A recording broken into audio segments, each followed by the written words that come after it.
واحنا بنتفرج في يعني الفكره او الشائعه الخاطئه الشهيره بتاعت استنى على الطفل لما يكبر، او ما تعملش عمليه، ما تلعبش في عين ابنك.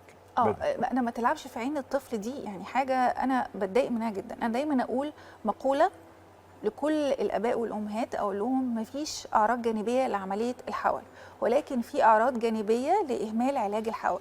الكلمه دي انا دايما بحب اعملها يعني بهايلايت الجمله دي دايما لكل المرضى عشان يفهموا انه ما فيش حاجه اسمها نلعب في عين الطفل. بالعكس، احنا لما بنعالج الحول بدري في معظم الاحيان بننقذ عين الطفل من وتطور المركز الابصار والخلايا العصبيه في الشبكيه، بننقذها من حدوث كسل العين الوظيفي اللي هو لو تم اهماله عند الكبر الطفل مش بنعرف نلحق الموضوع. يعني بيفضل برضو الطفل مهما نعمل لما يكبر، لو اهملنا علاج الحول بيفضل عنده كسل عين وظيفي وما نقدرش ننقذه لما يكبر.